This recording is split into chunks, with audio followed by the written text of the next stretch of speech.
Shalom, selamat pagi Bapak Ibu Saudara yang dikasih Tuhan. Kita akan mendengar renungan Manarema. Sebelumnya mari kita akan sama-sama berdoa terlebih dahulu. Bapak bersyukur buat kesempatan kami boleh kembali diingatkan lewat kebenaran firman-Mu.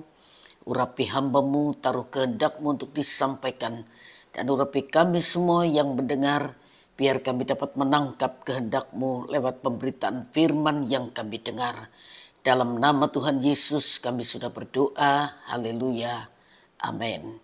Bapak Ibu Saudara yang dikasih Tuhan, pagi ini kita akan sama-sama belajar sebuah kebenaran yang saya beri tema pembentukan dalam kehidupan. Yeremia pasal 18 ayat 1 sampai ayat yang keempat saja saya baca. Yeremia 18 ayat 1 sampai ayat yang keempat.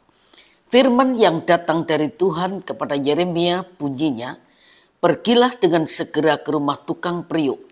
Di sana aku akan memperdengarkan perkataan-perkataanku kepadamu. Lalu pergilah aku ke rumah tukang periuk dan kebetulan ia sedang bekerja dengan pelarikan. Apabila bejana yang sedang dibuatnya dari tanah liat di tangannya itu rusak, maka tukang periuk itu akan mengerjakannya kembali menjadi bejana lain menurut apa yang baik pada pemandangannya." Bapak Ibu Saudara yang dikasih Tuhan, Yeremia diutus pergi ke tukang periuk dan memperhatikan bagaimana ia bekerja.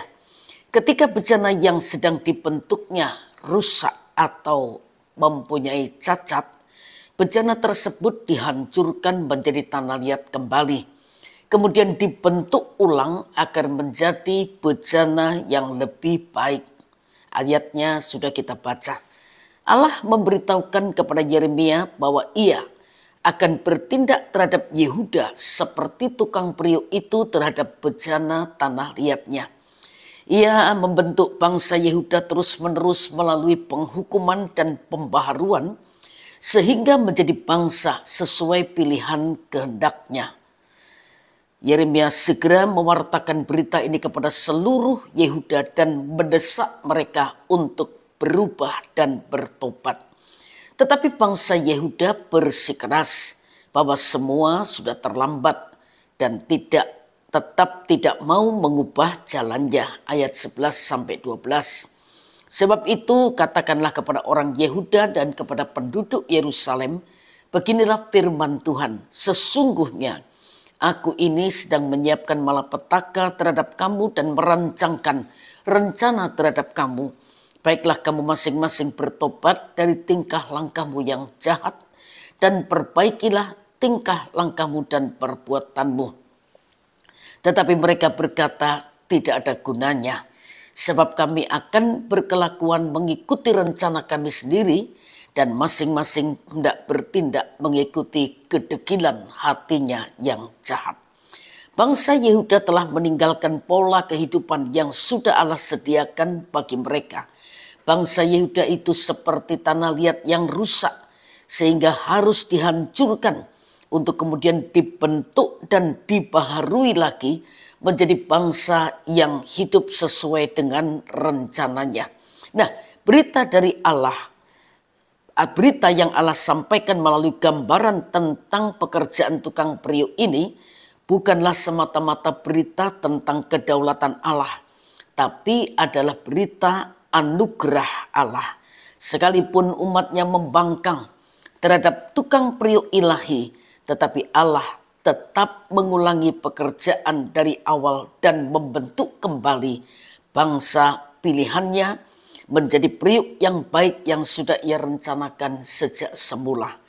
Bangsa Yehuda yang tetap memberontak kepada Allah dan terlalu terlambat meninggalkan jalannya yang sesat akan mengalami penderitaan dan penghancuran ketika bangsa Babel menyerang.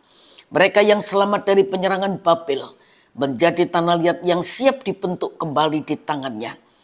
Dan sampai kini pun Allah masih menjadi tukang periuk ilahi bagi kehidupan kita. Ia bekerja melalui beberapa peristiwa yang menyakitkan, menyedihkan, dan menyesakkan agar terus membentuk kita menjadi bejana indah yang sesuai dengan maksudnya.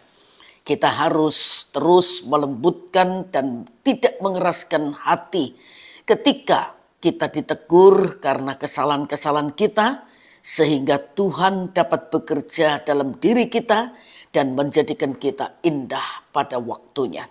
Proses pembentukan bisa terjadi di mana saja, kapan saja, dan melalui siapa saja.